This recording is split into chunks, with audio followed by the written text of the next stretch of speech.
Hey, what's up, everybody? JC here with another live stream Thursday.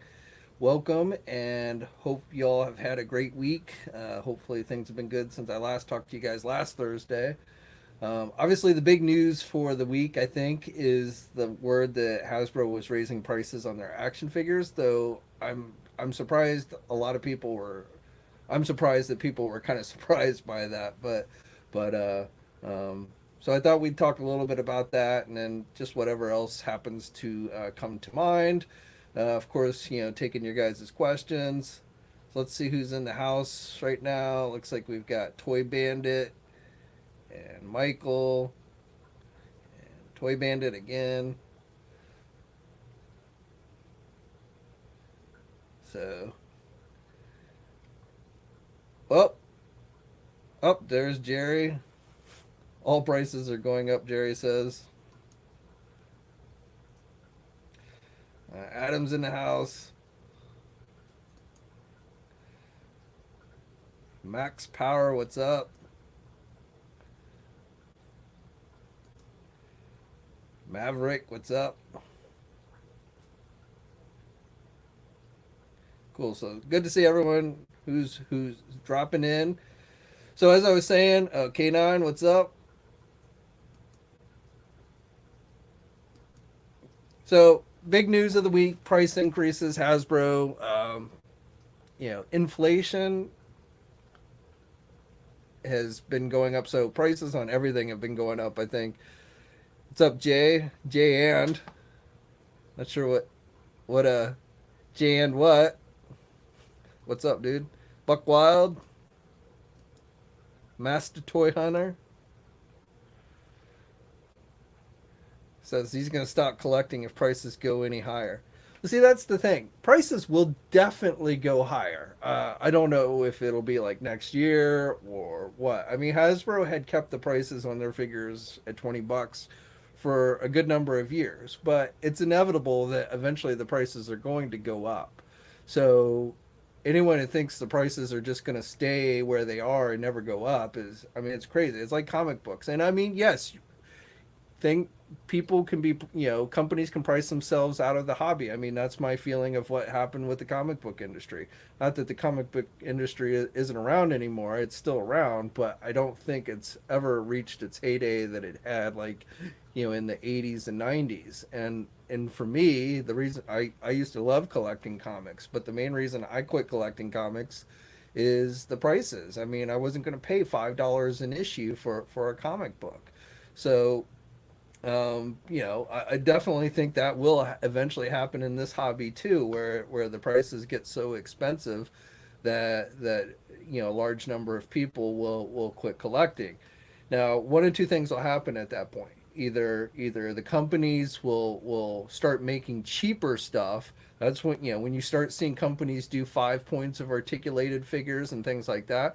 That's why they're doing those, because it's cheaper to make a figure with less articulation than it is with a lot of articulation. So if they can sell a figure with 5 points of articulation, they're going to do it. So you can see that, or companies will try and cut costs where they can.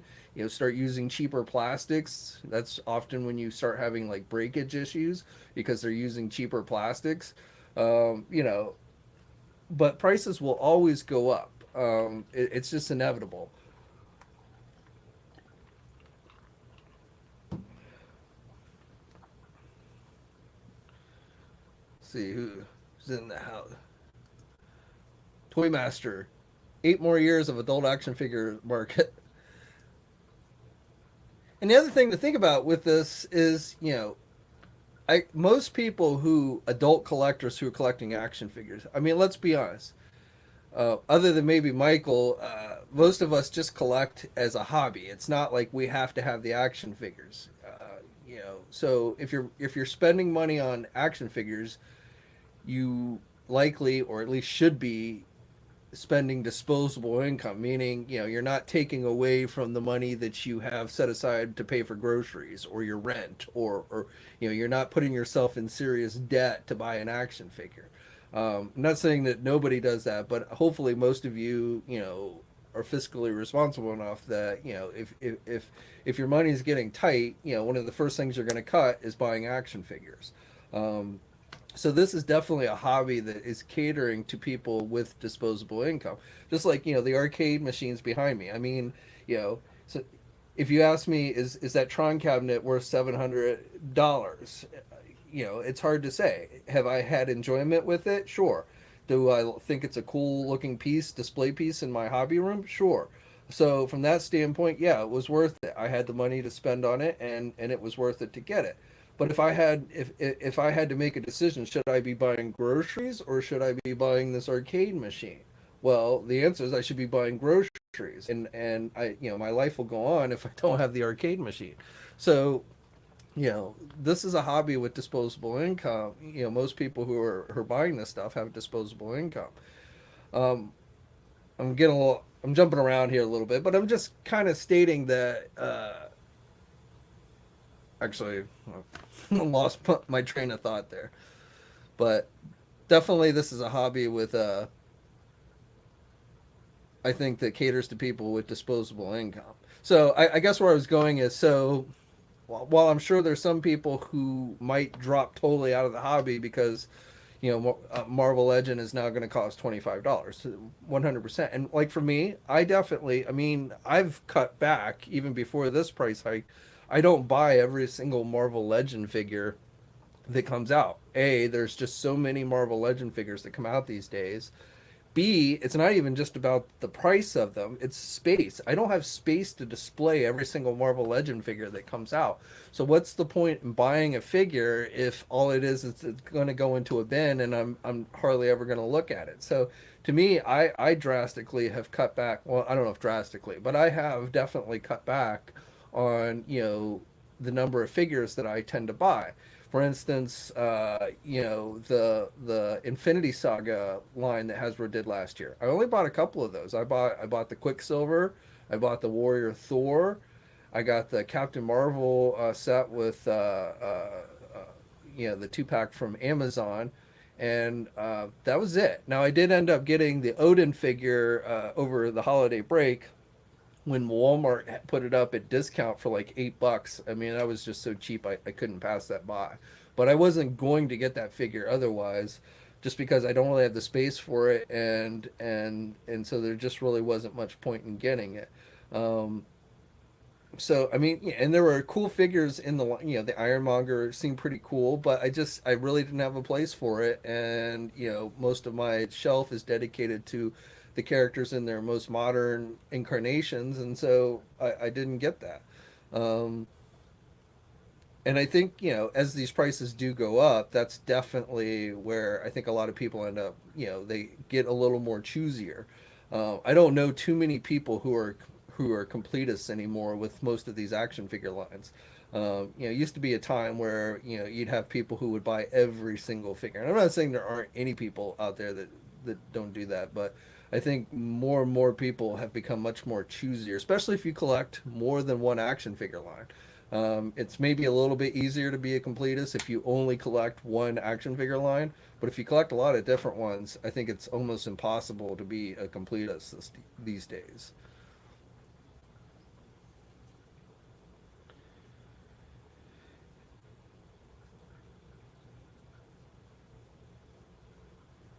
Toy Master saying, $100 is nothing anymore. The Epic Labyrinth figures just listed on Big Bad Toy Store, $50 each for them, 145. Unfortunately, I'll have to pass. I'm not sure which ones those. I haven't seen those, but you're right. I mean, and that's another thing. So, I all these Kickstarters that go up, or these small independent companies that are putting out action figures and they're selling them for like a 6-inch figure for 30, 40, $50.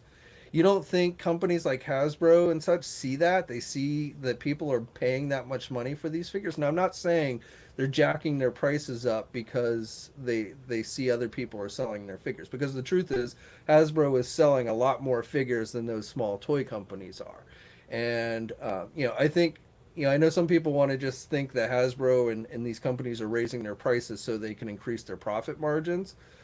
I don't I don't think that's the case. I think obviously companies want to make a profit. They're going to make a profit. That's what they're in business to do. But they're raising the cost of, say, said figure because the cost to make said figure has gone up. So in order to still be able to make a profit on the figure, they've got to raise the cost. But the downside is they know full well that if they raise the cost of their figures, there's a good chance that not as many people are going to buy them. So every time they raise the price, they have to weigh in, okay, how many consumers are we going to lose if we raise the price? But they still, sometimes they just have to do it because they have to. Otherwise, they're not going to make profit. No company is going to make something and not be able to make a profit from it. If they don't think they're going to be able to make a profit from it, they're not going to make it. That's just business. So, I see a lot of people, or people are like, well, if they're going to raise the price, I better get more for it. I better get more accessories, or more detail and everything. And again, that's not really how it works. They're not raising the price so that they can add more. They're raising the price to offset the raise in expenses to make the figure. And things, yes, cost of materials and everything have definitely been going up in the past year or so. So, um, if you don't think that the price of things are going up, the cost of materials and stuff, as materials are getting, held in shortages and for a variety of reasons, you're just not really paying attention to what's going on in the world. I mean,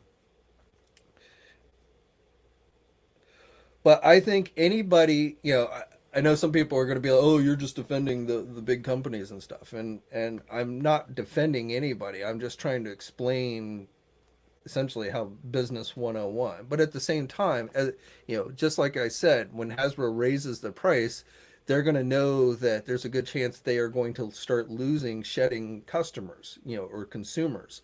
And so their products are going to possibly sell less the higher the price goes. So that's where you have your power. If you truly don't think something is worth it, then don't buy it. I don't get why some people buy things and then they act like they don't like it or they didn't really want it, or what have you. If you don't want it, or you don't like it, or you think it's too expensive, don't buy it. Don't let peer pressure because you see someone else buying it affect your decision. That's just kind of stupid in my opinion. So, buy what you want, and if it brings you enjoyment, then it's worth the money. I mean, again, going back to like the Tron game, I've gotten a lot of enjoyment from it. In fact, more so than I had anticipated, because I've been playing that game a lot since I got it, and I didn't, again, I thought it was an awesome looking cabinet and it would make a great display piece in here. But I really, didn't think I was going to be playing the games that much, to be absolutely honest. And I have been. I've been getting, when you get to the third level in the Tron game, man, and you're like playing the tank level, and you got to like fight 10 tanks. I mean, that gets really hard. Um, so yes, the machine has been bringing me happiness. So in my opinion, it was worth spending the $700 to buy it. But for you, you might not feel the same way, and so don't buy it if you don't buy something like that if it doesn't, if it doesn't float your boat. Just like the Sentinel, just like the HasLab projects. If you don't like that Sentinel that Hasbro did, you know, don't buy another one. Don't feel like you have to, buy something because someone else is buying something. And I see that a lot online. I feel like there's a lot of people who just buy out of peer pressure. It's like they see other people posting pictures of their purchase and they're like, "Oh, I got to have it. I got to have it. I got to have it." And then they get it and then they don't really like it. Or they don't really want it, or they kind of regret, having buyer's remorse. I think is a real thing in this hobby sometimes. Oh, look, we've got a spam bot in the chat, it looks like.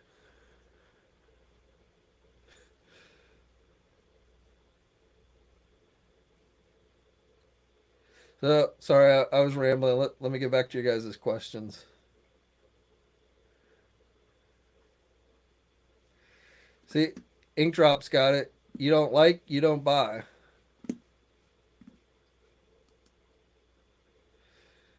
That's the way you got to do it.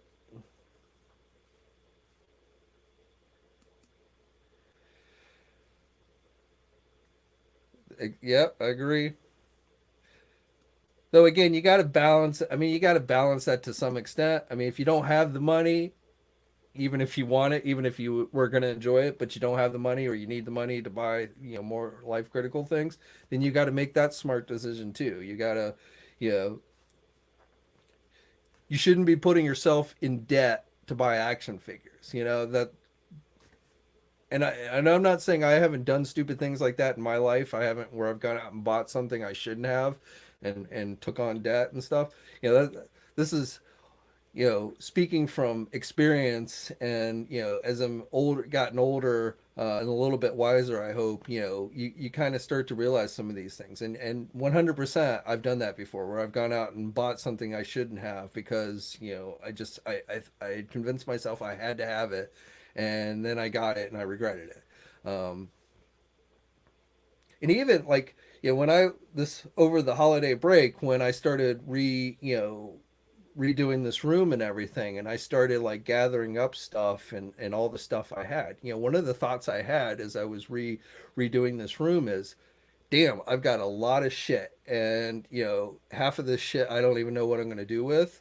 I don't have a place to display it. And my house is, I mean, I don't live in a super small house or something, but I only have, so much room where I can display stuff. So you just get to a point where it's like, you can't take it with you. And I'm not somebody I'm not a big reseller. I don't like selling my stuff. I mean, I know some people do that. They buy stuff, enjoy it for a little while, and then they resell it. But that's just not my mentality. I've never really, I tend to have a pack rat mentality where once I get something, I don't want to give it up, um, which my wife hates.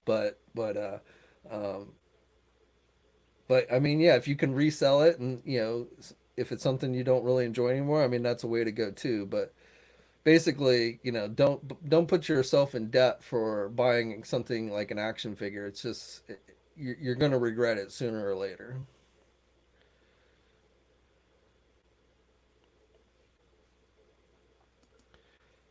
Thanks, man. I appreciate it. Yeah, I did a tour in last week's live stream, but I spent the whole, New Year's, the weekend of New Year's, I basically worked on this room.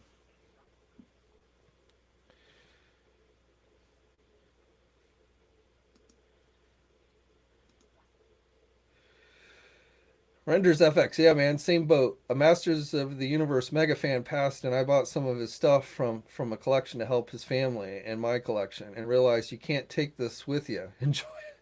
Yeah, like when my wife was helping me when we were like moving stuff around, and we joked, but it was like if I said to her, or she said to me, if I pass away before she does, and she ends up selling the house, she's just going to sell this room as is. It's going to be like, you get this room and all the stuff in it with the house, because there's so much stuff that, like, she's not going to know what to do with.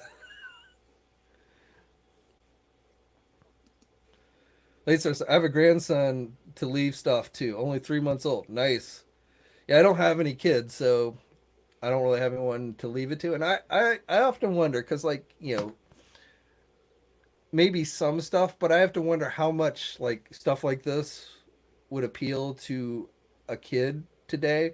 I mean, maybe a little bit, but I mean, like the video games. I mean, these are video games I grew up on. So as a kid today who's into virtual reality and PlayStation 5s and stuff, are they really going to find things like these arcade games, these arcade machines, all that entertaining or fascinating?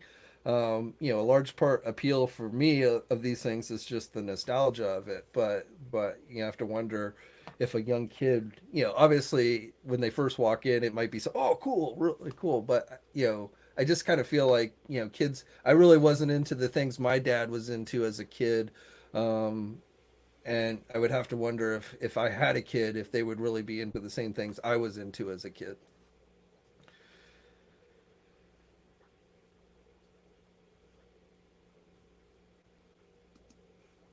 What's up, action figure expert?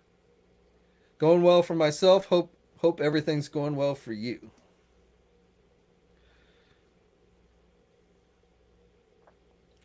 All right. Well, I don't want to dedicate the entire live stream just to talking about price increases, but I just wanted, like I said, price increases are going to happen.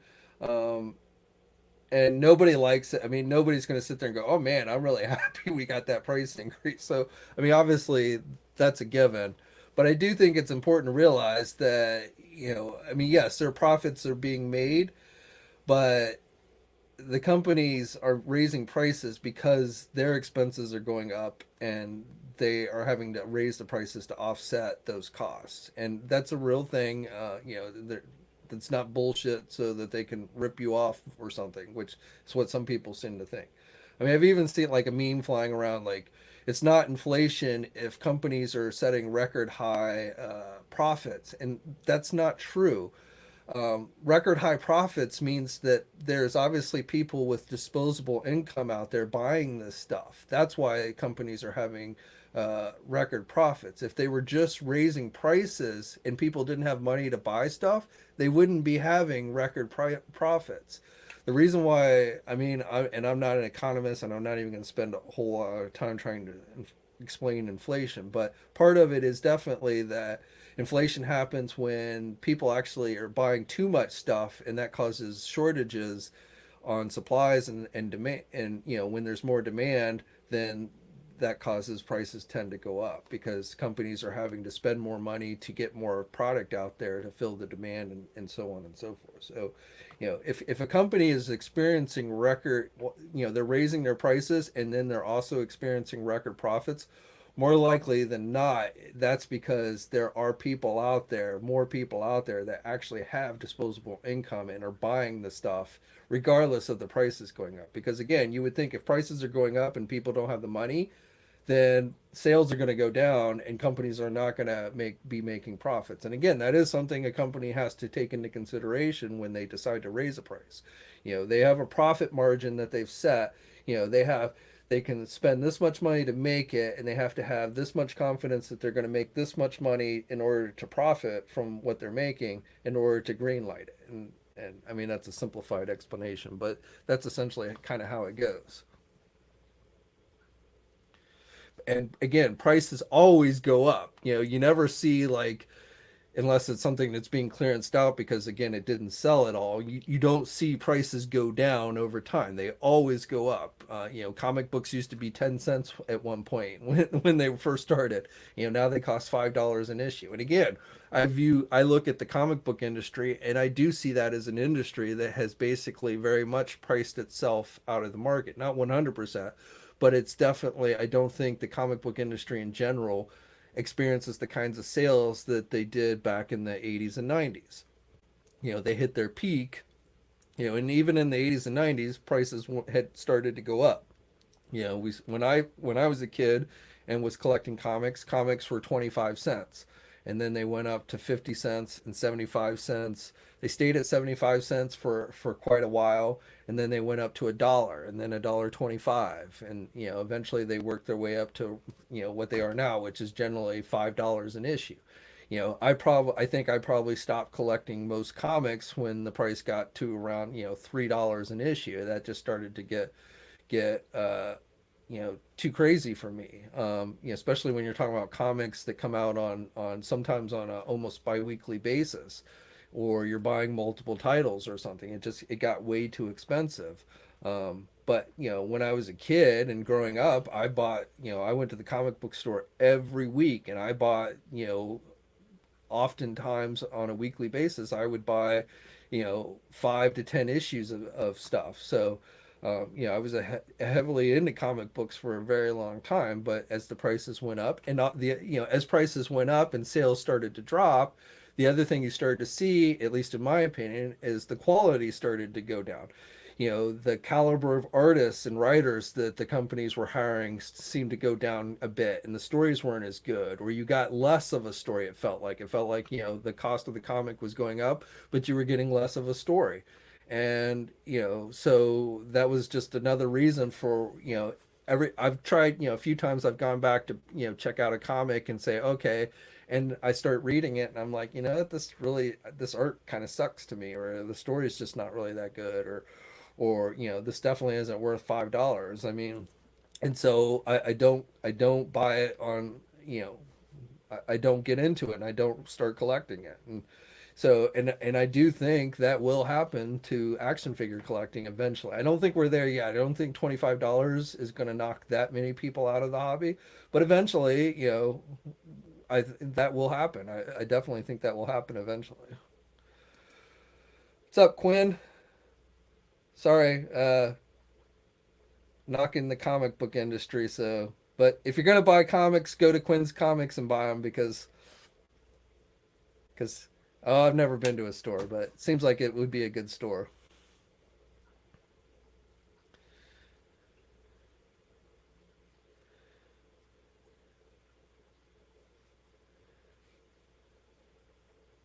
Sorry, just reading through some of these comments. Neil Hill says, ironically, action figures have more relevance and are better than the comic books that inspired them. Well, while prices have gone up, I think the quality of action figures has also over, recent years has drastically improved. I know a lot of people like to knock Marvel Legends, but Marvel Legends, in a lot of ways is a very awesome action figure line. In a lot, oftentimes, in my opinion, and I freely admit this is my opinion, but a Marvel Legend figure is as nice as the super high end SH figure arts, or the differences aren't enough to justify what is a $60 figure, which is how much most like Mayfex or SH figure arts figures. I mean, those are 6-inch figures you guys are paying $60 for oftentimes. I mean, I look at those and I'm like, man, that's crazy. I'm going to stick with my 20, even $25 figure. I'm perfectly happy with that. So I feel like the quality of action figures, while not every action figure is perfect in any way, there are definitely figures that have flaws, there are definitely figures that have issues at times. But I feel like overall, quality wise, I mean, there are more cool action figure lines out there today than there probably has been in the 20 years I've been covering this stuff. Um, and whether you're looking at like NECA Toys or Super 7 or Hasbro or even some of the other companies like a Mattel or Playmates, which I don't think Mattel, Hasbro is probably the best large corporate company as far as doing adult action figures in my opinion. Um, Hasbro has a lot of issues and a lot of faults that I would be happy to call them on, but when you compare them to other companies of their size, I think they still deliver the best action figure for the adult collector over in general than any other company of that size out there. Um, look at Playmates. I mean, I don't want to ding Playmates, and Playmates has made some cool stuff over the years. But when you start talking about action figures that are geared towards the adult collector, Playmates action figures are very lacking. Even Mattel, I mean, Mattel has had a lot of issues over the year. I mean, Mattel is about almost the same size as Hasbro, but when you compare it to their boys action figure lines over the years, they really have not been, in again my opinion at least, have not been as good. Mattel has some cool stuff that they put out here and there, and I've been really liking the Masters of the Universe stuff that they've been putting out recently. But I still think overall Hasbro does a much better job to catering to the adult action figure collector than any other large company, and even in a lot of ways the smaller companies. NECA does some great looking stuff, right? I mean, I love their turtles and they display great on the shelf back there. But, I don't exaggerate when I say I'm always very afraid to touch any of my NECA figures or try and move them or pose them because I'm always afraid they're going to break. If you look at them wrong, I feel like sometimes they're going to break. So while NECA puts out some beautiful stuff, they definitely their figures, their products have issues in my opinion, and so there are trade-offs. Everybody has some issues, everybody has positives. Uh, Super 7, great looking figures. The Slithe figure, awesome Thundercat figure, but it takes like 4 years to get your figure in hand. But from the time that they solicited it and you get it in hand, it's like years. I mean, it's definitely kind of a pain in the ass. Though I will say, it looks like the next wave of Thundercats is going to start shipping. I've seen some people start to get theirs directly from Super 7. Now, this is I think they jumped a wave. I think it's wave 3 that's coming out now, or whatever the wave with the monkey and figure.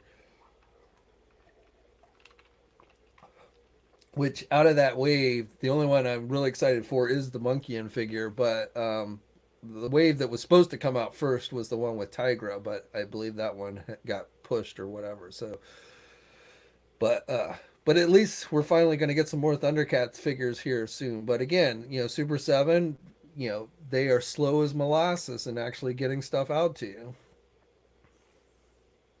And I'm sure COVID and the shipping shortages and stuff have played a part, but even before all that, Super 7 still took a very long time to get stuff in your hands, at least the high end stuff. Now they're pretty fast with like their reaction figures and stuff, but I mean those are again easier and cheaper for them to make.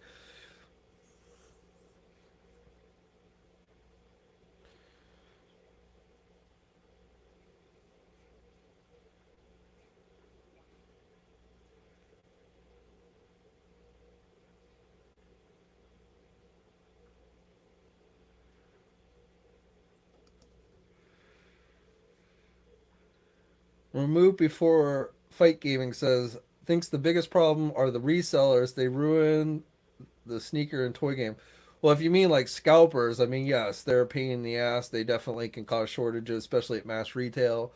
But I will be honest, there are times where those guys probably have some benefits, unfortunately. Um, and I'm not saying this to support scalping in any way, but the truth is that a lot of times, scalpers will help artificially inflate demand, which helps sales. And when something sells, then companies will do more of it.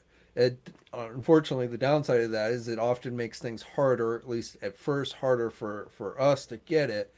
But what you see when something comes out in large numbers, especially right away, what ends up happening is the stuff just sits on the shelves.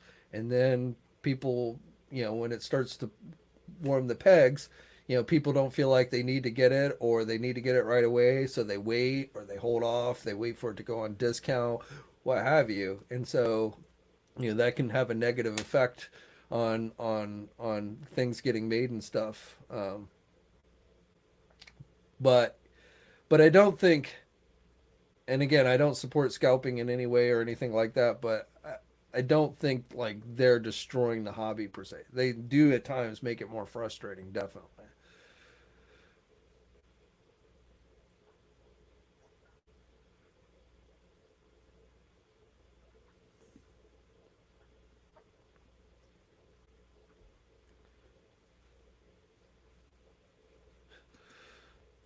Toy Bandit dropped his toilet in the or dropped his phone in the toilet. Sorry, man.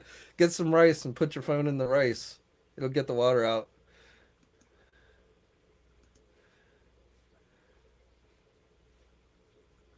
Yeah, he did, and that's truth because we're seeing series 3 start to ship now.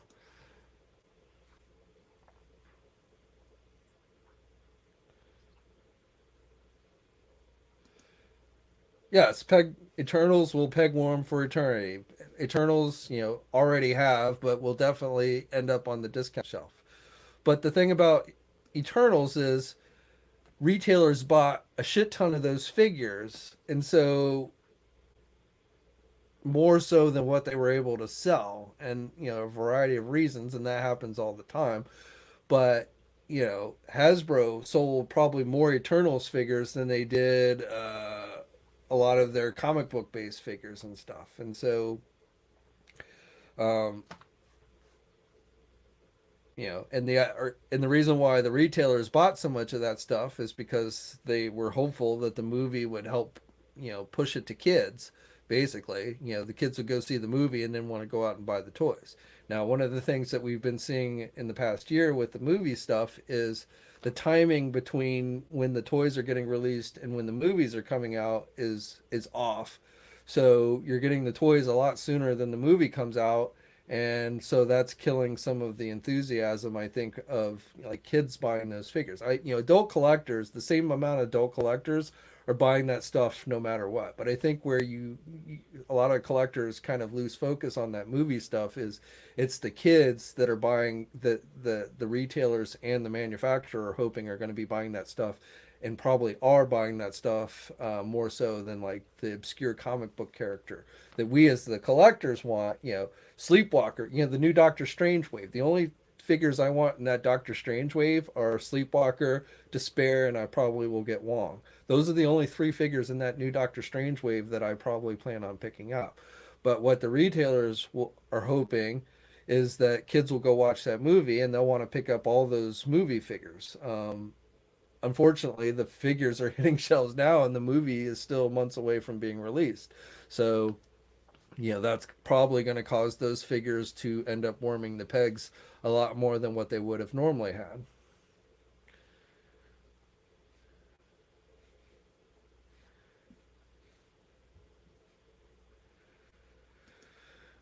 Retailers bought a bunch of Eternals, yet don't get a bunch of stuff people want. Well, again, what adult collectors want, but adult collectors still make up only a sliver of sales for these things. And so, well, maybe more in the sliver these days, but still, the most successful toy line that's out there is one that's going to get a lot of kids and adult collectors buying it. So, and when the kids don't buy it, that's when you really start to see the peg warmers. The reason GI Joe Classify is not a line that's really going to appeal to kids.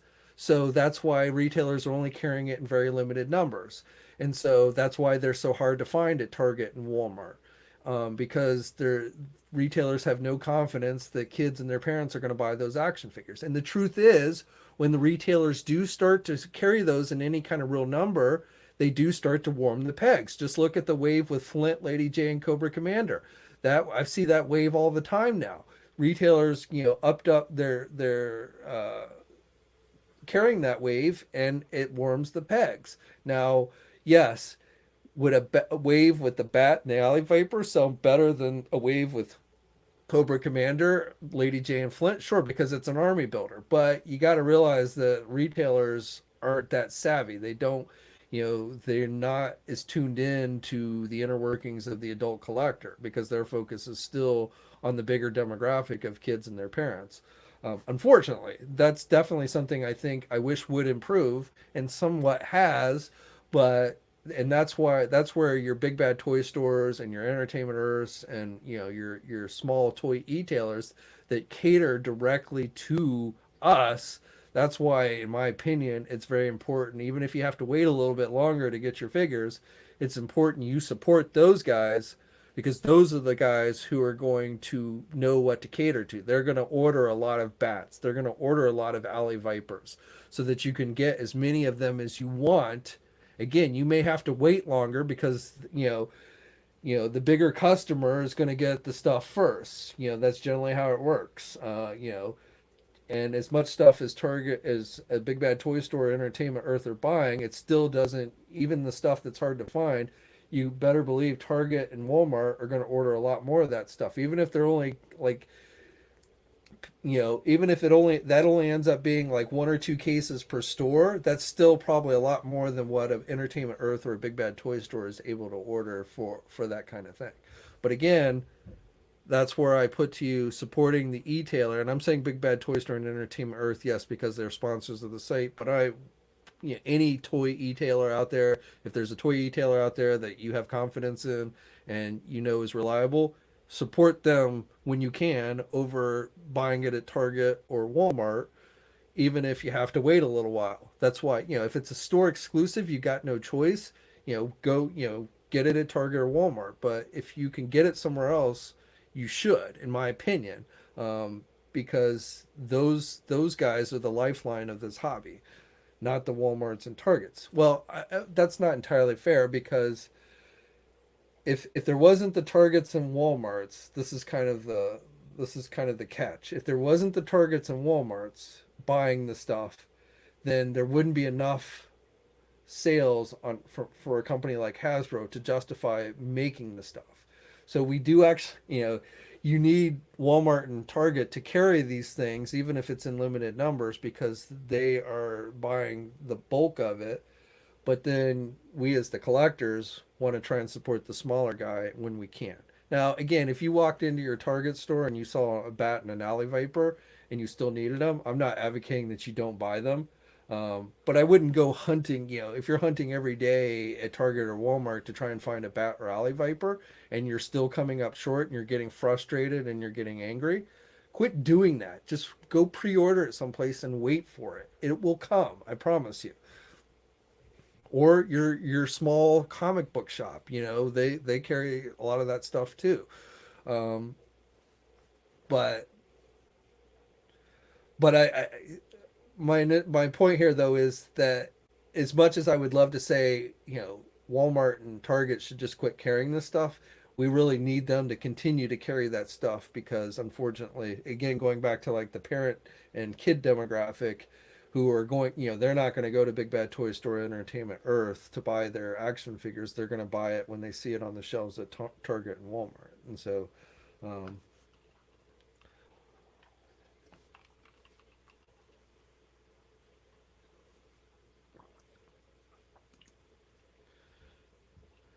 Coco says she tries to get factory sealed cases from CMD and Dorkside. I've ordered from CMD a few times. CMD gets stuff fast. If you're like a reviewer and you want to try and be the first to have something, they're sometimes a good place to go to. But they do jack up their prices. I think because they get the stuff first, they somehow get it first. I think because they order directly from overseas. I don't know, but they definitely oftentimes will get stuff first, but they also charge more. So unless you're somebody who needs it, really needs it for some reason to be first, I still would recommend you go someplace that doesn't charge more than general retail price. I've never ordered from Dorkside, so I can't really speak to them, but Dorkside is certainly a name that I think a lot of collectors know, and so if if if that's someplace you trust, then I would definitely recommend you buying from them as opposed to Target or Walmart.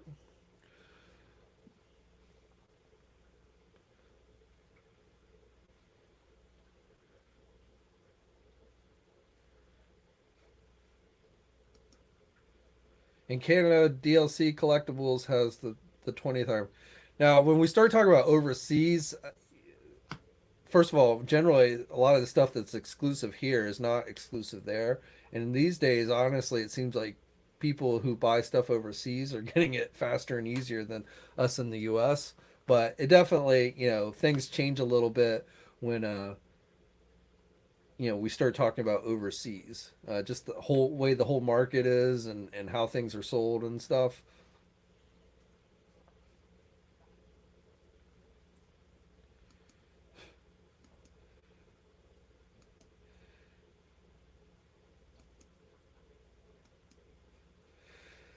Quinn says CMD already jumped the gun on price increase. Now, as far as prices go, this is the thing where I tend to believe in a free market. So here's the thing: if you're buying a figure from legitimate means, meaning you're not running out to your local Target and Walmart and buying up everything so that you can turn around and resell it at a jacked up price. That's scalping. That's the definition of scalping. Okay. When you go buy it at like regular retail just to turn around and resell it at a higher price, that is scalping. Scalping is a term that often gets used for a lot of different things in this hobby, but that is the crux of what scalping is. But if you are a retailer who is buying the figures not from a legitimate distributor or what have you, not running out to the local retail outlet and just reselling it, and you choose to jack up your prices, I think you have every right to do that. The thing is, and if people are willing to pay those prices to get that figure, then I mean that's on them. I wouldn't recommend it, but if there are enough people who are willing to do it, and so that the store is making money, more power to them. And there is sometimes legitimate reasons for a small business to raise their prices on things because unfortunately the way distribution for toys is set up, it's generally set up to cater to the large guy. So the small guy ends up having to buy a bunch of stuff that everyone knows is not going to sell just so that they can get the items that will sell. And so they do sometimes have to raise the prices on what they know is going to sell to try and offset the expense and loss of the stuff that they had to buy from the distributor that doesn't sell. So sometimes that's why you often, when you go into a local comic book store or what have you, you generally see the prices a little bit higher there than at regular retail. And that's why often, because it's not that like they're trying to rip you off. I mean, there are times where you'll see where, a store knows that something is a hot commodity and they jack the price up 4 times. I mean, that's unfortunate, but again, if they know it's going to sell, and it's helping, I don't know if I can necessarily fault them for that. And if they don't sell it, they'll lower the price. I mean, that's the thing. I mean, a lot of collectors, I think, forget that at the end of the day, their power lies within their wallet and what they're going to buy and what they're not going to buy. You can sit online and you can scream and complain until you're blue in the face, but if everyone is going out and buying stuff, while they're screaming and complaining about it, that's all the company cares about. So, um, if you really are unhappy with something or you don't want it, don't buy it. That's your power. You know, that's my power. That's your power. Don't buy it. And if enough people agree with you, if enough people don't like what the company's making or what have you, we can all sit here and complain about all the different Batman figures that McFarlane Toys does, right? We could complain until the cows come home, but it's not going to change the fact that McFarlane's not going to quit making Batman figures because that's what's selling for him. Obviously, we're in the minority because there are plenty of people out there buying all those Batman figures, enough so at least that McFarlane's going to keep doing it. If McFarlane and the retailers weren't selling those Batman figures, I would guarantee that you would see less Batman figures being made. So, yeah, I mean, it sometimes just feels good to vent frustration and all that, and I get that. And it's certainly not a bad thing to kind of talk about these things. But at the end of the day, again, you have to remember your power as a consumer is your wallet and what you're willing to spend on. The trick is whether there's really enough people out there that truly agree with you and are going to do the same thing and not spend their money on it.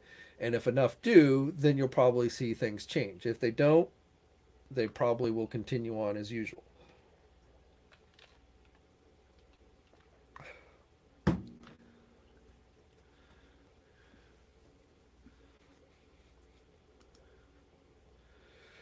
Do I know if Masters of the Universe Revelation will get another season? You already said that the CGI He-Man was. I did because Mattel announced that. I didn't think you liked the Revelation series, Michael, but no, I don't know. They haven't announced it. I do know that Kevin Smith has said that he's got something in mind for another season. So I think there's definitely an interest in having another season done, but I think it comes down to whether Netflix will pick it up or not. But keeping in mind that the last, second part, I get confused of whether that's supposed to be season 2 or just part 2 of season 1, but whatever we're calling it, that aired after the CGI series. So we just got word this week of the CGI series being renewed for another season.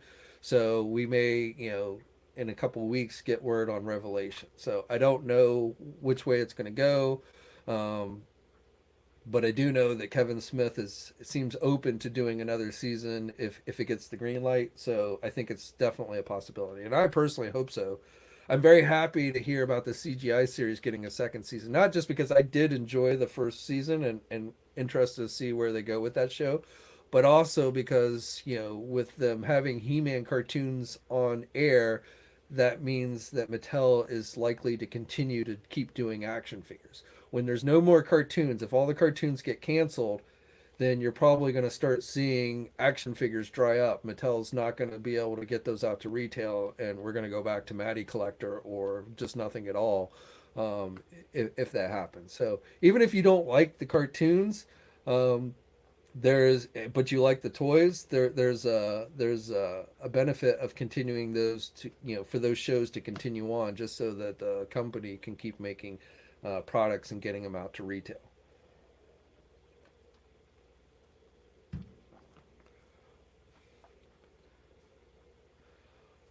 Juan says he buys all the Batman figures. See, I don't, because while I like Batman, I'm not that huge of a fan. But I got to be honest, like if Captain America got the same treatment, I don't know if I'd buy every single Captain America figure, but I buy a lot of Captain America figures because he's one of my favorite characters. So I understand, you know those who do like all those Batman figures. I I don't mind all the Batman figures. I just wish we got a little bit more in the way of non-Batman figures mixed in. I mean, we've it's gotten better as time's gone on. And, we started to get a little bit more in the way of non-Batman figures, but I definitely feel like it could improve even more. Um, but what for me, I just don't buy the Batman figures. I buy the non-Batman figures, and so it doesn't bother me that much. Eventually, hopefully, we'll get to the the non-Batman figures that I want. Um, and so I don't spend a lot of time complaining about it because, like I said, it seems like it's something that sells, and that's going to override any vocal complaint from me or anybody else.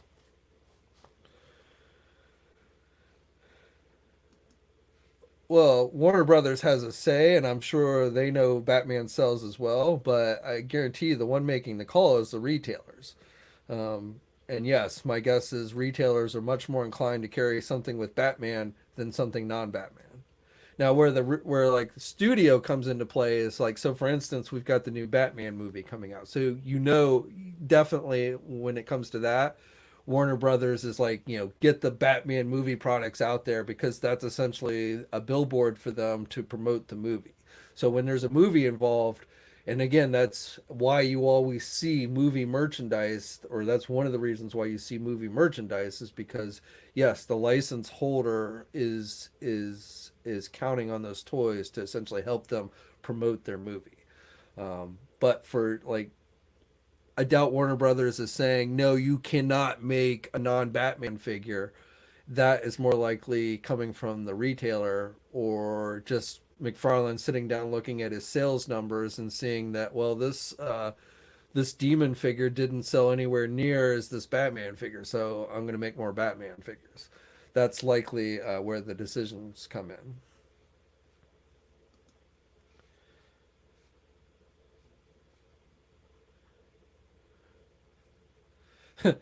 Is it scalping when you buy it 50% off and resell it at regular retail price?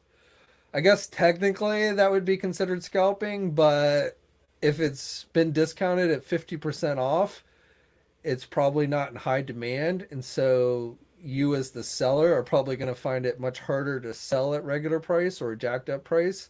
If people know they can go buy it at 50% off. So I don't think people would scream too much at you for doing it. Technically, by definition, I guess it's considered scalping, but it's also probably not very smart. It's probably not a very smart selling tactic.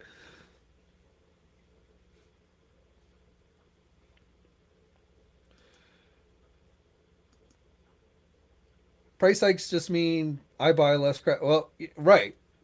You buy as prices go up. I think people will definitely get more selective, and some people might drop out of the hobby altogether. Again, well, look, the we've got a spam bot here in the chat.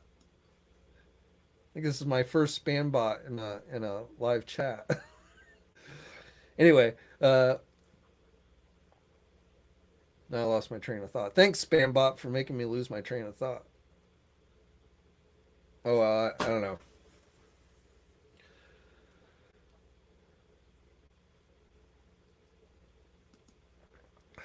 Coco says he'd love a good 4-inch Marvel line. Well, we got a good 4-inch Marvel line, several years ago. But unfortunately, 4-inch figures I don't think sell that great these days. So Hasbro definitely doesn't seem to put much emphasis on it.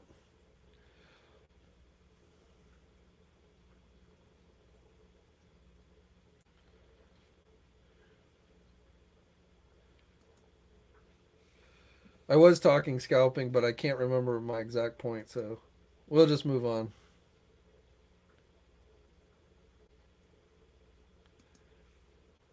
YouTuber Power Turtle Buster said he's probably giving up the. I mean, if he does, that's his choice. I mean, again, and I wouldn't fault anybody if somebody said, you know what, $25 is just I just don't feel like the figure's worth it. I don't get enough enjoyment out of the figure anymore, and I can find something better to spend $25 on. I would respect anybody's opinion. Anyone who said that, I would respect that opinion 100%. And I would say more power to you. But but my feeling is that they're probably, in the overall scheme of things, there's probably only a small number of those who would actually completely just drop out of the line. If they've been a passionate collector, a couple more dollars, I don't think it's going to drive that many people away. But I do think it will. What will happen more so is people will be more selective, which I think is a good thing. Salome was here a little bit before the show started, but she hasn't come down, so I don't know if she's going to make an appearance tonight.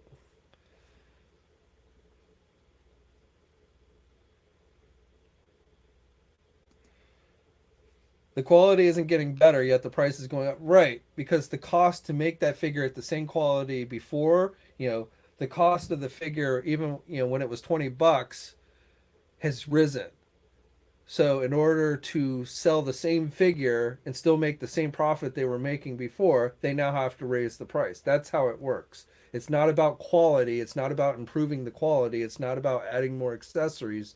It's about offsetting the extra costs, because just things to make the figure, the same figure they were making 5 years ago, the price to make that figure has now risen. So in order for them to make the same profit that they were making when the figure was $20, they now have to sell it at $25. So you're not going to get more accessories for that added price. That, I mean, it would be great if we did, but that's just not how it works. They are having to raise the price because the cost to make the same figure they were making before has now gone up, and so they now have to charge more because they're still going to make a profit. They're not going, if the cost to go up went up, they're not going to continue to sell it, at least not for very long. They're not going to continue to sell it at the same price because they're now not no longer making the profit. Whatever profit margin that they've set for that item is no longer, it's no longer bringing in that much profit. So again, no company is going to make something that they don't feel like that, they set a profit margin for everything they make, and if they don't think they're going to be able to make that, if the cost of the figure is more than what they're going to make back from it, they're not going to make it. So they're either going to raise the price, they're going to cut things to keep the price. If they want to keep the price down, if the there's a couple of different options. When the cost to make something goes up, they can either cut things so you're getting less to keep the price the same, or if they want to keep the quality the same, then they're going to have to raise the price. And sometimes they do that. Sometimes they will, find ways to try and keep the price down by cutting things, or like giving us 50 million repaints so that they're getting as much use out of that mold as they can, and so they don't have to use new tooling or things like that. They use cheaper paint, or they use cheaper plastic, or things like, there's all kinds of things you'll sometimes see, but generally that means the quality goes down, not up. So,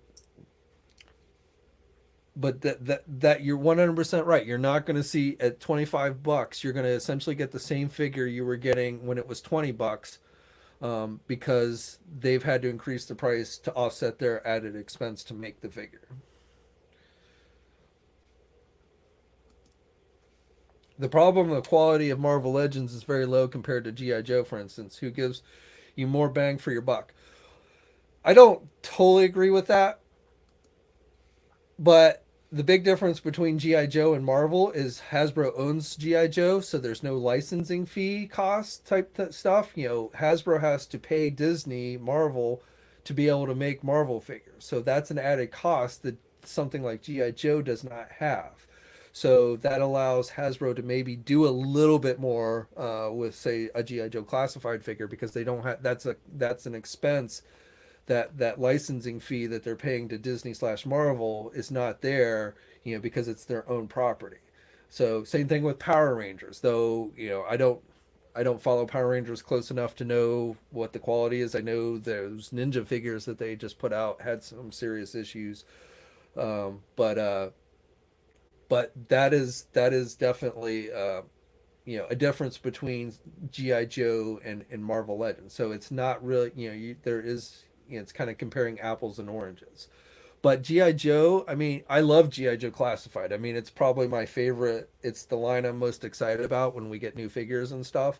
So I'm with you 100% that GI Joe Classified is a great line.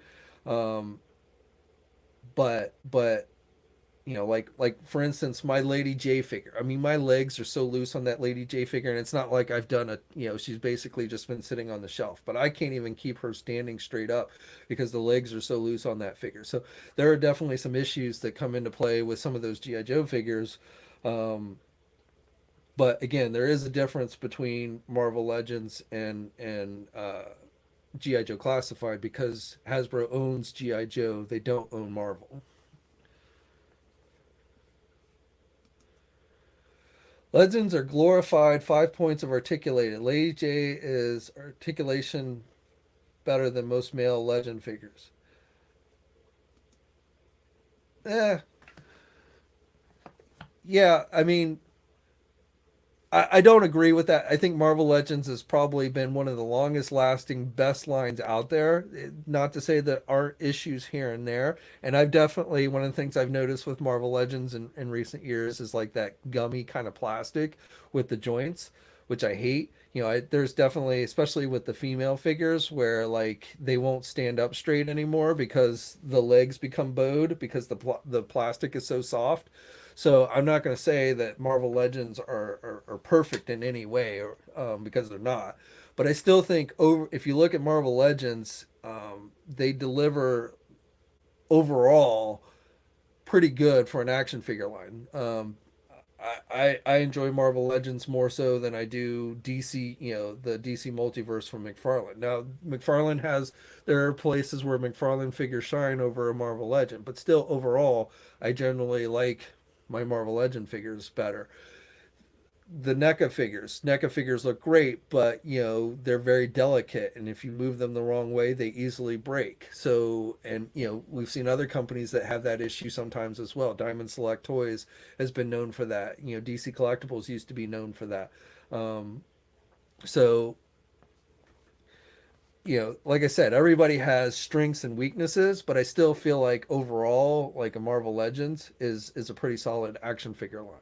Could it be better? Sure, but not at the price that we want it. I mean, we're bitching about $25, but if they were to make the quality even better on those figures, then the price would go up even more. So you have to ask yourself, which is more important to you? More quality, more accessories, or more money or less money? Which do you weigh? And not everyone's going to have the same answer. There's 100% going to be people that are like, yeah, I would be perfectly willing to pay $10 more if I got a lot more accessories and this was like, and these were like flawless figures and better paint apps and better paint washes. I mean, you compare the old Toy Biz Marvel Legend figures to the Hasbro ones. 100% the old Toy Biz figures had better paint applications in general than most Marvel Legends do today, but it was a lot cheaper back then to make the Marvel Legends than it is today, which is one of the reasons why that is. Um, so, you know, but would you pay more? Would you be willing to pay more, to get better paint applications on your Marvel Legend figures? I personally feel like the paint applications in general are good enough that I really would not be interested in having to pay more to get better paint applications or a few more accessories. In fact, like when I was opening all my Teenage Mutant Ninja Turtle figures that had piled up because I didn't have space until I did the rearrange, I was like, man, I mean, on one hand, all these turtle accessories are kind of cool, but at the same time, most of these are just going to go in a drawer and I'm probably not going to do much with them. And it was almost like a little bit of overkill with how many accessories you would get with like the turtle figure. I would rather have figures that don't break as easy than all the accessories that we get with like those turtle figures. So, there's always kind of give and take with a lot of these things. Um, and again, what's important to you might not be as important to me and vice versa. So, collectors are going to have different things that they want to see or don't want to see.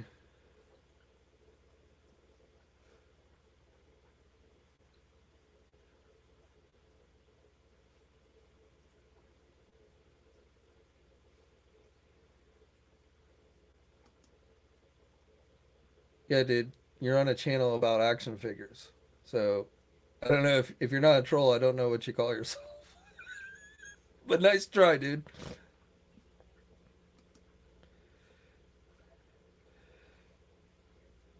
Doom Amaze says the retro symbiote paint is terrible. I don't have that one, so I've seen a lot of people complaining about the Shocker figure, but I don't have any of those retro figures in hand myself. So, but like I have a decent Shocker figure, so I have no interest in buying the Shocker figure that they just put out on the retro line.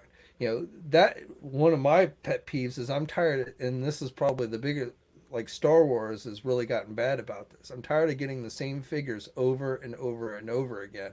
Um, you know, I feel like it's really killed the Star Wars lines with how many times they put out the same figures with little differences or what have you.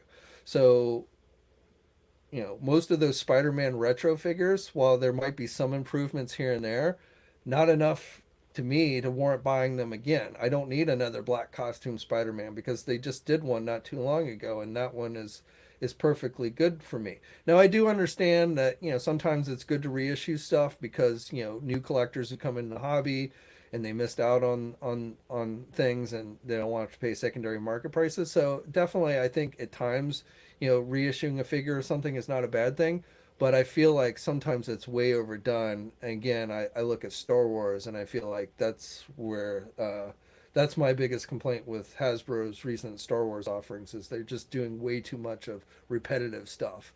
You know, carbonized paint variants or you know whatever gimmick they come up with essentially offers the same figure again. Um, I feel like that's definitely putting a damper on some of their stuff.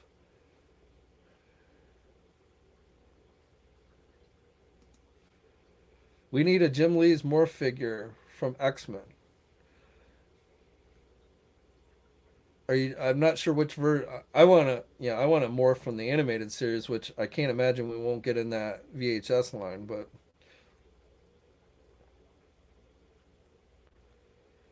Thousand Wolf says I went to three Targets and two WalMarts and one GameStop and no bats and no dice. I I don't I, see where I think you're crazy is you running to all those stores trying to find the bats and alley vipers. So I have a bat and alley viper. I have two bats and I have one alley viper right now. I'll eventually get a second one, but I got the bats from Big Bad Toy Store. Now they, you know, I pre-ordered it when they first went up, and I got lucky because they only got an initial shipment in.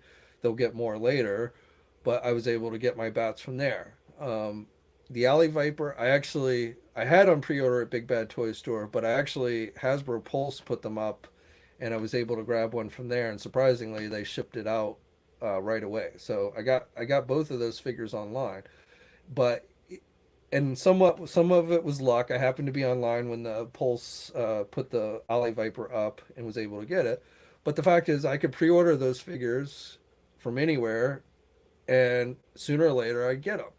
So I understand wanting them now. I get that. I mean, I look at like this. I want the Storm Shadow and the Spirit figure. I want those ASAP. But I'm not going to go pay. You know, I was looking on eBay the other day and like people are trying to sell those figures for $100. That's crazy. I'm not going to pay $100. I could pay $100, but I'm not going to. That's stupid.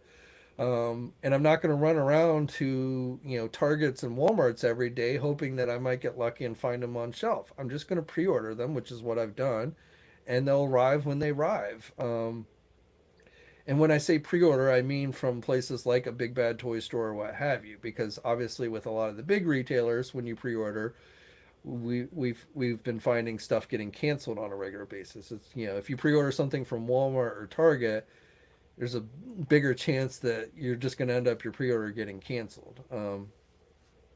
But I don't I I buy very little action figures at retail anymore because the retailers around here don't stock very well. Every time I go to a Target or Walmart, I generally walk to the toy aisle and find empty shelves.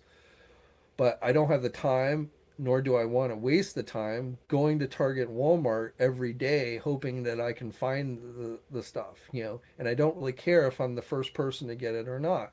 I'll get it when I get it. And that's really, I, I, I see people who get this frustration when like they're like, I've been to Targets and I still can't find it, or I'm never going to find these figures.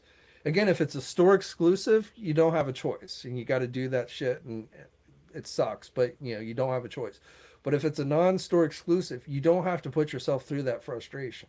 You might have to be a little patient. You might have to exhibit some patience, but you don't have to be running to the stores every day. I mean, if you enjoy that, if you like doing that, and some people, they like that hunt. They like running out every day and doing it. And if that's your thing, more power to you. But for me, I've got better things to do than run to the store every day trying to find something. So, I just pre-order it, and when it arrives, it arrives. And there isn't really been anything that I have not been able to get my hands on, with that. Sometimes again I have to wait longer, but I do end up getting it.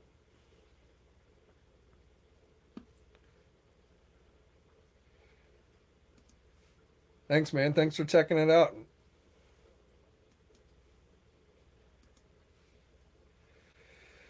Hoodlum and Quarter. Do I have any Grail figures? I guess it depends on what your idea of Grail is. I don't collect action figures for value generally, so I mean I probably have some, and I generally open all my stuff. So, but I have a few things here and there. Some stuff that I've gotten over the years. I have like a Toy Fair exclusive Darth Vader I've talked about before. That I don't know how much it's valued at, but it has sentimental value, and it's a pretty, I would say it's a pretty rare piece because it was only given out to people who went to Toy Fair. This was around episode 2 that Hasbro gave out. But I don't generally, I'm not somebody who collects for value. I don't collect thinking, oh, this is going to be something worth a lot of money one day. And that's in large part because I got burned on comic books in the 90s with that line of thinking. I used to collect comics with that idea. That's why I polybagged all my comics and backboards and everything, because I thought one day they were going to be worth a lot. And I definitely have comics that, are worth more than what I paid for. But, I don't have any comics that, I'm going to be able to retire on, or what have you if I sold it. And so I just basically, after that, bu- ugh, after the comic book bubble burst in the 90s, I was like, you know what? I'm going to collect because I enjoy it. I enjoy sitting in the room and just kind of like taking in everything. I view it as like artwork to a certain extent, though not in the way of, some people collect artwork for value, and I don't. I collect it because I just like to look at it. I like to, part of it's nostalgia, part of it's just, I think they look cool or what have you. And that's why I collect. So again, Grail, do I have something that's worth hundreds of thousands of dollars? No, I probably don't have anything of that value. But um, again, it's not really why I collect. I don't have 30 copies of Spawn #1, but I do have, I think, two. I definitely have one, and and I think I have two because there was a time where I bought two of every issue, one to read and one to put directly into a bag and backboard. Now, I've never had any of my comics graded, but they're still, I mean, you can see some of, I've hung them up because I used to do that all the time. I'd hang my comics up as wallpaper. So, um, but I have, yeah, I definitely have Spawn #1, at least one issue, if not two. And I have all those early Spawn and Image comics. I didn't really like them though. I thought the art was awesome, but I didn't think the writing in those early Image comics was that great. It's because you had a bunch of artists trying to be writers, and I didn't think it worked.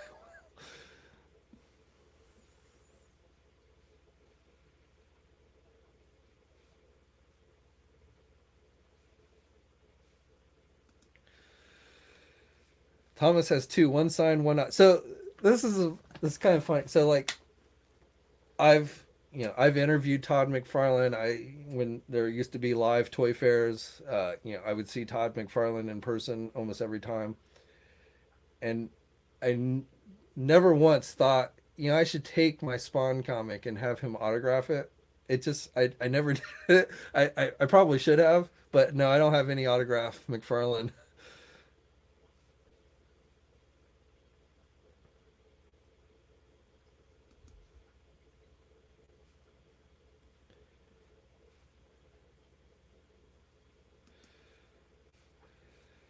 My only grail is mint on card, vintage GI Joe Mutt, and junkyard. I don't have it like I have a few open toys from the '80s, but I don't have any like. mint on card stuff from the 80s. Again, I'm not a big mint and card type collector, so and I don't even have a lot. Like I grew up on that stuff, but I did not hold on to most of that stuff into adulthood. So I have a few things here. Like I still have my original Kenner Boba Fett figure, though it's not in like fantastic shape. I have a few GI Joe figures. I think I have probably the most toy I have from the 80s still is Transformers. I have a number of G1 Transformers from back in the day. Again, not in fantastic shape, but I still have those. I have like the Star Wars Millennium Falcon. I have a Star Wars Yoda figure from there that time period. But all of that stuff's open and been heavily used.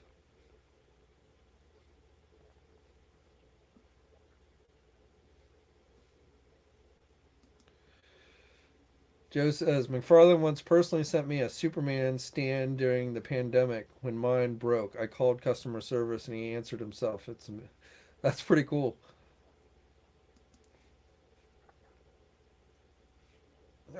I gotta be honest with so obviously, I grew up in the 90s when Todd, I have Todd's all of everything pretty much Todd did for Marvel. I have, the first appearance of Venom. I have all those comics.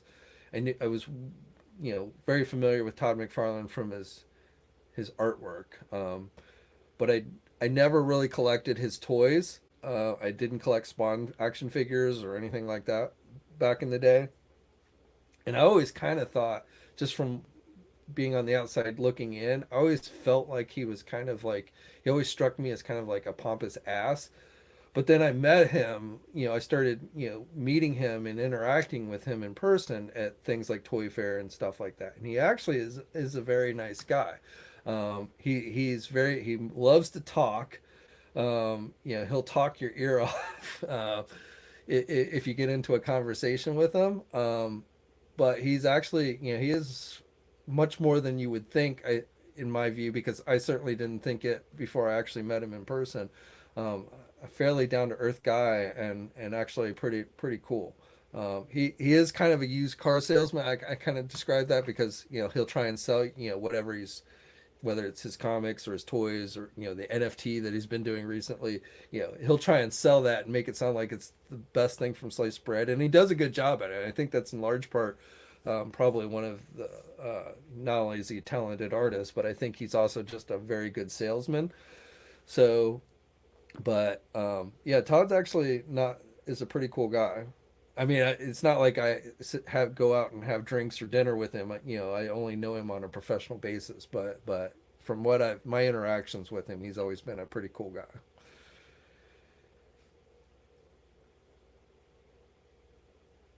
He still makes, in my opinion, way too much Batman figures, but he's yes, overly he seems like a pretty decent guy.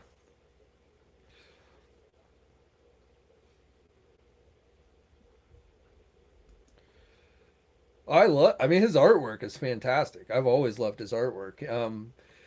I think my first comic with him was it was a DC comic actually. It wasn't Batman. I do have like some of those Batman like the year 2 that I bought later on, but I bought at a convenience store when it came out before I even knew who Todd McFarlane was.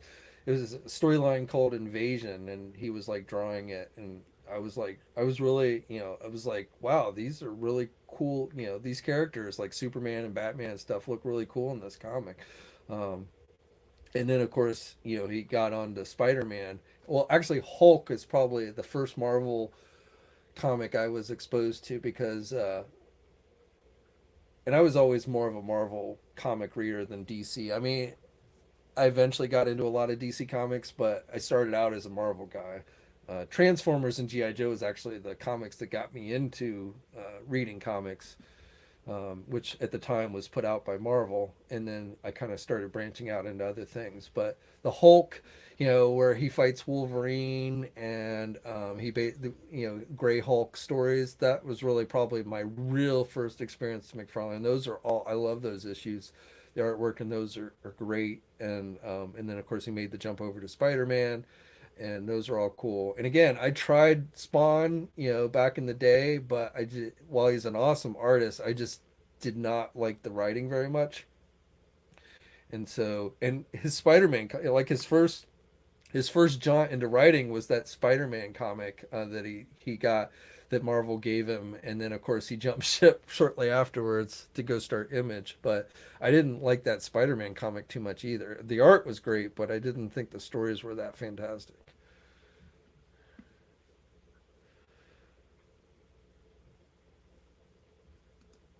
Who do I think's a better comic book artist, McFarlane or Liefeld?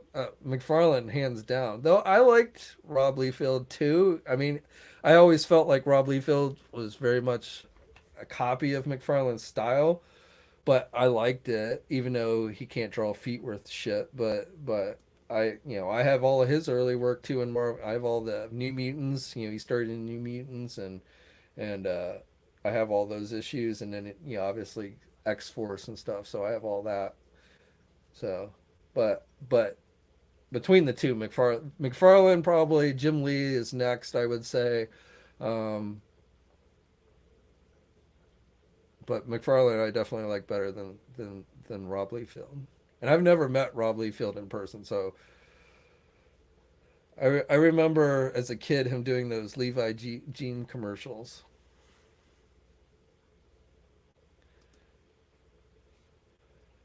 Spawn HBO animated series was the best version, and I did like that. I agree with you.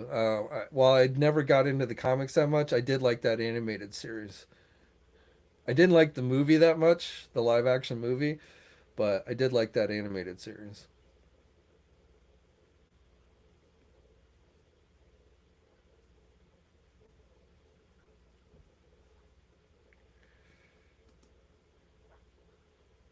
One that says met Robin at a Deadpool movie premiere. Cool guy in person.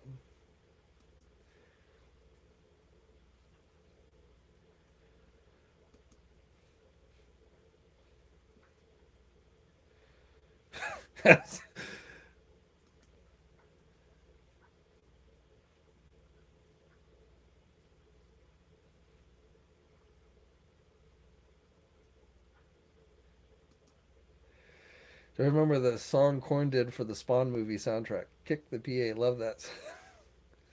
There are movies that have like maybe the movies themselves weren't great, but have really good soundtracks.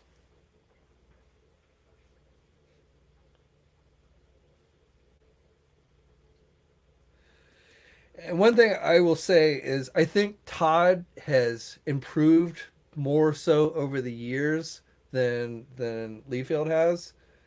Like you would think by now Liefeld would have feet down pat. Yeah, I mean obviously Liefeld started out as a kid. He was a kid essentially when he started being an artist, but I feel like Todd is definitely improved more so over the years than Liefeld has. Oh, wait, Liefeld, I don't.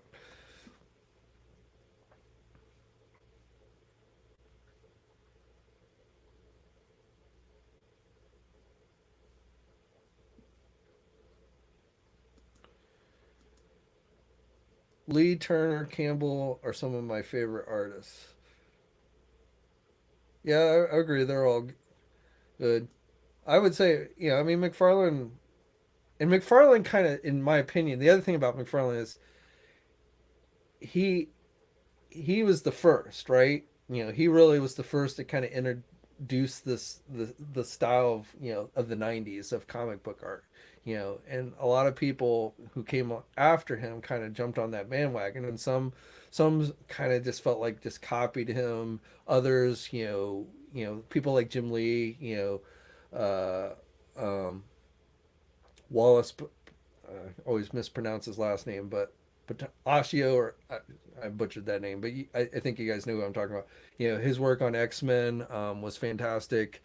Well, I mean, Ross is in a category of his own. Alex Ross is a totally different style than like McFarlane, much more realistic than any other artist I think out there. I mean, he sometimes it's hard to tell that his work is actually drawings and not like an actual photograph. That's where Alex Ross, in my opinion, really shines.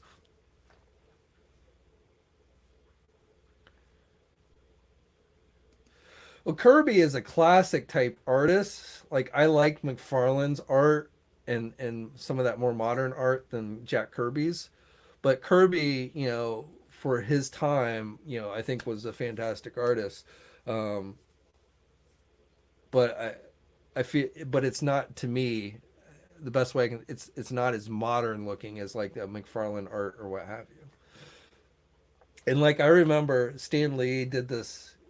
It was a VHS series, like it was videotapes, and it was like a series of them, and he would like have an artist. He would like bring an art. I forget what it was called, but and I still have some of the videotapes somewhere. But one of the ones was with McFarlane, and they actually in this videotape they created the character. Stanley and Todd McFarlane created the character that ends up becoming, most of us know as Overkill in the Spawn books, but that was actually that character was created in this video series that Stan Lee did, and when he had Todd McFarlane on, they sat down and created this character. So I've always felt that I always call him Overkill. I think that was what his name was originally, but I think they call him Overkill now.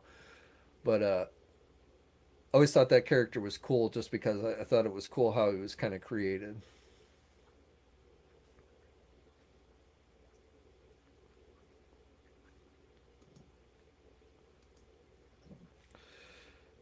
Happy Butter Blast. I love Transformers. It's my favorite, but the 80s comics was just too weird for me growing up. So in the 80s, Nintendo Power was the only paper monthly thing I read. See, I watched the cartoon and read the comics, and they are very different from each other. So I kind of get what you're saying, but I Transformers was the very first comic book that I really read on any kind of regular basis. It's what got me into comics, followed soon after by G.I. Joe. Um, both of those are the comics I started out with, and I still have every issue of the Marvel run for both G.I. Joe and Transformers. Um, in fact, some of the Transformers one you can see, well, you probably can't see them that well, but they're up there on the wall behind me. But like that first limited series, because that's the Transformers comic started out as a limited series, and I mean, and again, it is very different from the cartoon because in the comics, Megatron was really not as badass as he was in the, he wasn't like the supreme leader that he was in the cartoon. In fact, Shockwave um, basically comes in very soon and basically takes over leadership of the Decepticons for a good long while. Um, and so, but those comics were definitely what got me into reading comics as a kid. You know, news came out recently that IDW is going to be losing the license for both GI Joe and Transformers. And while I don't think it's going to happen, I would really love to see Marvel pick those back up.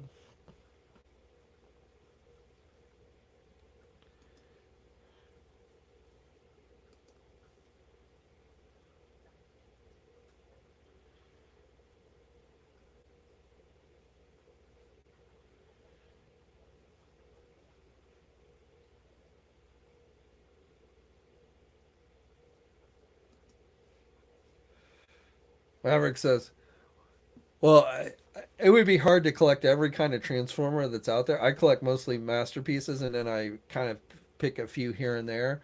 But like I have a whole display case up in my main office dedicated to nothing but Transformers, and yeah, they do take up a lot of room. And I really only stick with G1 Transformers. Yep, I'll definitely watch it when it comes out on HBO Max. That's the rumor. That's the going rumor that Skybound is going to be picking them up. But that has not been totally confirmed yet. But yeah, that does seem that's probably the most likely candidate. But again, I was really kind of hoping that Marvel would pick them up. I'm not sure Marvel really wants to pick them up, but that's who I was kind of hoping would.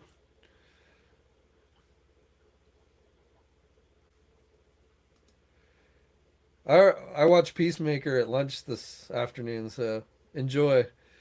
The show's grown on me definitely since the first two episodes, but I still say the Eagle's the best thing about the show.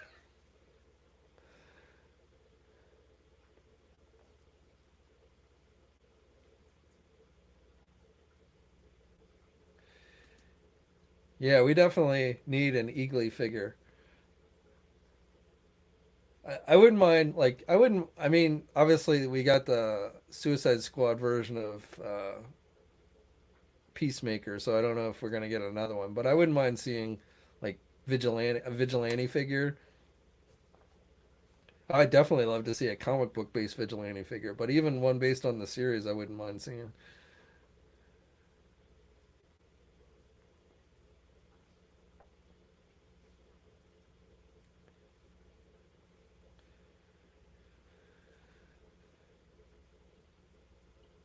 So what it so without going too much into spoilers, what do you guys think of the Boba Fett series? It definitely seems to have kind of been getting mixed reviews and responses from people I see on social media and stuff. Obviously, this week's episode was not really Boba Fett, but more about the Mandalorian, which is interesting.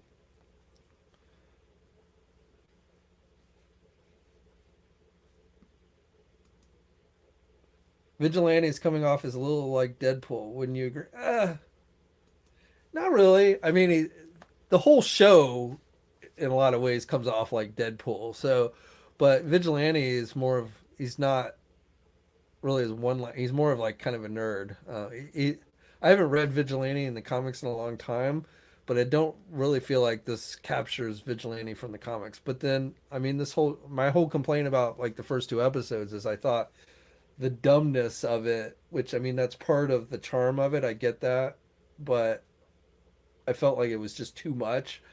And they've kind of in the more recent episodes, I feel like the story has started to take more of the front row as opposed to just the mindless stupidity. So that's why I've been liking it more. I really did not like the first two episodes, but I don't. I mean, the character Vigilante himself doesn't really. I mean, he looks kind of like Deadpool with the sword and stuff with the black outfit, but I don't really. Peacemaker's probably more like Deadpool in this than Vigilante.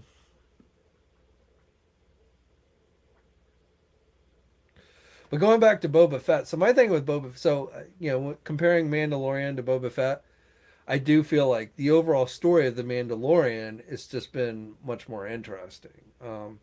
My thing with Boba Fett is, first of all, Boba Fett. While we all love Boba Fett, the truth is one of the coolest things about Boba Fett was the mystery of the character. We really never knew much about the character. We all just loved the look of him and just, his few seconds of screen time in the movies and stuff. But we really, we got a little bit of background of him as a kid and like the Clone Wars and stuff. But we still, for the most part, didn't know that much about Boba Fett. And it was the mystery of the character that I think over the years that is one of the things about this series, uphill battle I think this series has had, while everybody's like, oh yeah, great, Boba Fett's getting a series, is you start to actually reveal the character and take away that mystery.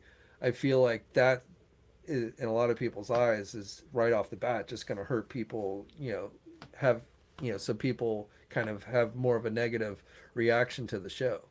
Now, I will say the story, just seeing Boba Fett trying to essentially take over Jabba's, operation, just in general so far has not been super exciting. I felt like maybe they could have come up with something better, but I'm willing to give them more time to see where they go with it. I do feel like we might see some introductions of characters that will make it more interesting. There's a talk of syndicates and stuff, so I feel like maybe characters from the Solo movie might end up making their way. I mean, it would be awesome to see Han Solo, but I don't see Harrison Ford coming back in any way. So if we ever saw Han Solo in Boba Fett, I feel like they'd have to go with, the young version, which I don't know how people would react to that. But um but Well, I don't know if we'll ever see like Han Solo. I think there's maybe some other characters from the Solo movie we could end up seeing in this series at some point. But yeah, I agree. Mandalorian overall is just better because the story has been more interesting. Learning about the Mandalorians as a culture, learning, that seeing them fight for, the whole thing with Grogu was pretty interesting. But now we're gonna see, more about the Mandalorian culture. I mean, Boba Fett's not really a Mandalorian. He wears Mandalorian armor, but he's not a Mandalorian. So there's none of that. Um, and Boba Fett's coolest thing was was a badass bounty hunter, which he's basically given up bounty hunting, so that takes away that. Um, and of course, the actor playing Boba Fett is much older now. He's a little bit overweight. He's got a little bit of a pot belly, um, and so that I think takes away some of just again the mysterious appeal of why everyone loved Boba Fett to begin with.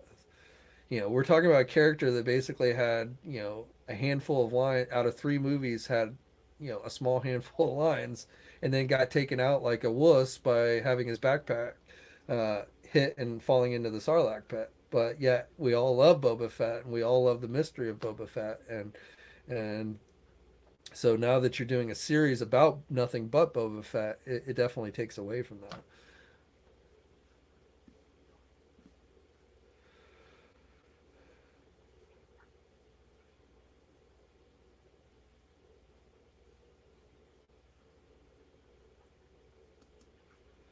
Jerry says the train scene maybe is the best.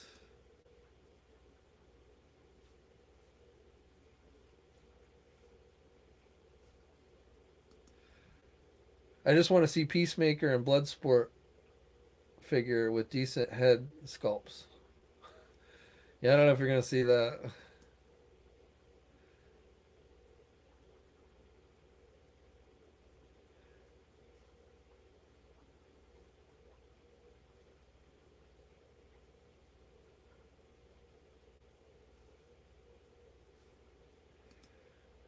I wish we had a series dealing with Anakin fresh as Vader more so than Obi-Wan. Yeah, that would make an interesting series, I think. I don't know why they didn't haven't gone that route. Though I think we'll see some of that with the Obi-Wan series. But I get my guess is probably a big reason for that is like Ewan McGregor is probably a bigger draw. It's going to pull in more of an audience because he was more well liked. Hayden Christensen was not when the prequels came out was not well liked. People didn't think he made a great, didn't think he was a good actor. Um, I thought he did a decent job for the most, but there were a few times where I cringed a little bit. But overall, I didn't think he was that bad. But I feel like they went the Obi Wan route because of the actor, not because of the character. Um, and Vader is another one where you start trying to delve into making who he is, and I think it kind of takes away. Well, he is dead. Darth Maul is dead at this point. If you're talking about in the time period of the Book of Boba Fett, he is dead now because he got killed off in the Rebels cartoon by Obi-Wan, which took place before this series. So he wasn't dead. He wasn't actually dead in Episode One, but they did end up killing him before, essentially before Episode Four. So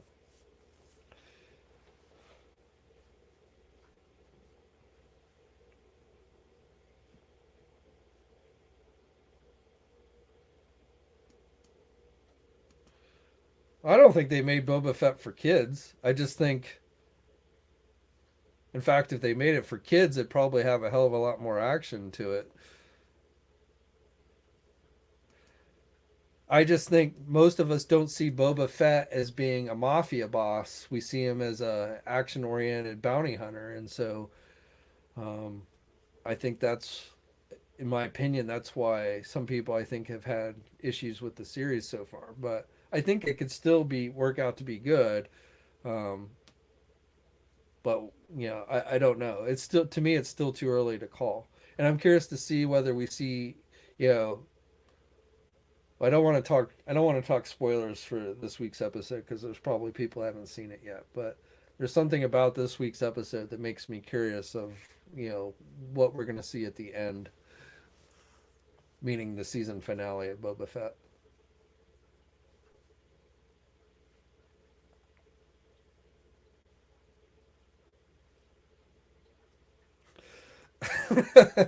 I had that same thought. You would think Boba Fett would have lost weight while he was sitting in the Sarlacc pit, not gain weight. Yeah, I had that thought when we first saw him pop up in Mandalorian. I'm like, man, how did a dude that's been sitting in the Sarlacc pit for a long time gain weight? I really feel like I like the actor, but I feel like when he was in his suit, they really should have probably gotten like a double, somebody younger and thinner to be in the suit. They could still have him voiced, kind of like they do with Darth Vader, where it was somebody in the suit was different than the person who did it, like James Earl Jones. So I feel like that's what they should have done with Boba Fett, because I like the actor, but I feel like he just, he kind of, because of his weight and his age, he kind of, Boba Fett that we saw in Return of the Jedi should not be that much older than the Boba Fett we're seeing in this series. Because from what I understand, the time is not, we're not talking about decades have gone by. We're talking about at most maybe a year. So, there's definitely that discrepancy of why, Boba Fett is so different looking and, and such.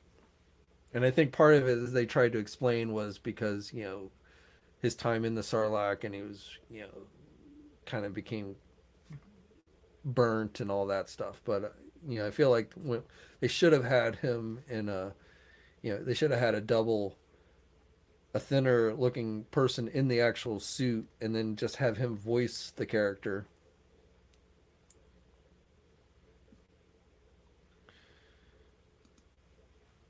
How did he do that with his helmet on? If he took his helmet off, his face would have been burnt.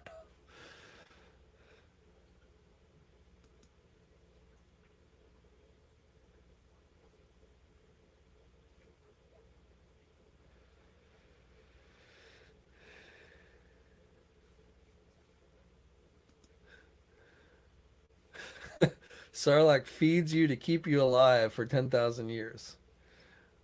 Uh, Not sure it works that way, but sure, why not?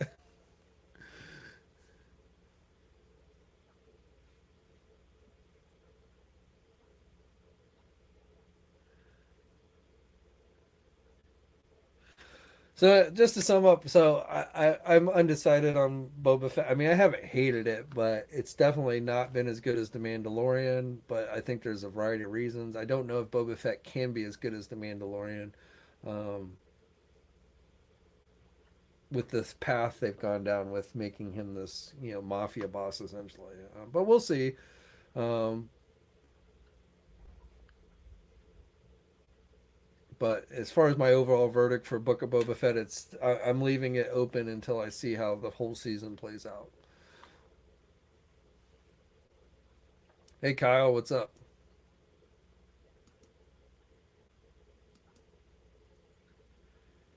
Man, what is with the spam bots tonight?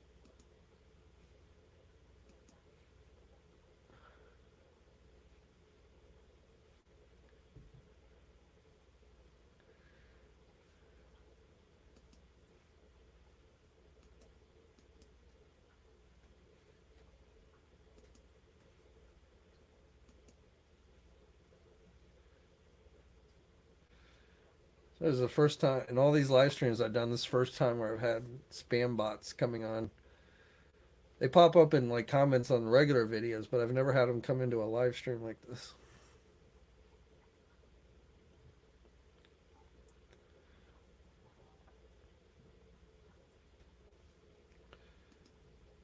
Kyle says he's been disappointed with Boba Fett. The story structure is so weird. It feels like nothing important has happened. I kind of agree with you there, but I feel like that with a lot of these streaming shows that try and break them up in weekly episodes. I feel that a lot with like the Marvel shows.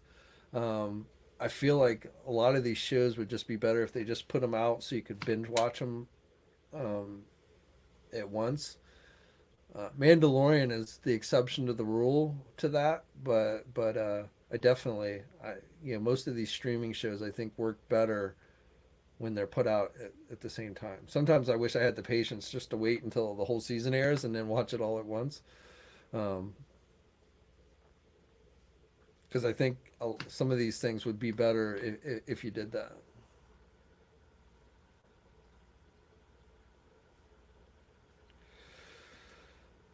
What's up, Venger? I didn't see you here before, but take care.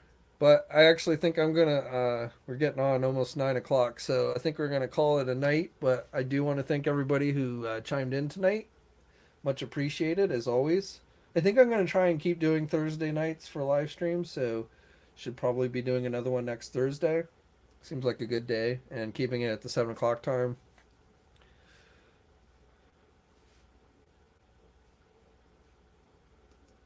Okay, what are my thoughts on McFarlane Toys DC shifting to the left? The first figure I saw that with was the Lex Luthor figure in the power suit. Doesn't I don't know why they keep doing it. And again, I think that's the only figure I've gotten so far that has that. I've seen some of the images of others that do, but I don't know if you're asking me why they're doing that. I don't know. I would probably rather they look straightforward. Um, but I have no idea why they've been making a number of their figures kind of looking off to the side. I guess to give it a different expression. I don't know, but yeah, I agree. It would be better, I think, if they just made it so the figure looks straight ahead. All right, guys, but yeah, take care. Subscribe to the channel if you haven't already. Well, I think everyone commenting has to subscribe. But if you haven't, by some chance, subscribe. Check out my review of the Mutagen Man from Super 7. I did that this week. Check that out if you don't mind. It's the glow in the dark version, which is an Entertainment Earth exclusive. Pretty cool figure. Definitely glows pretty good. But I appreciate if you do check that out. And as always, guys, stay safe. And until next time, guys, I'll catch you later.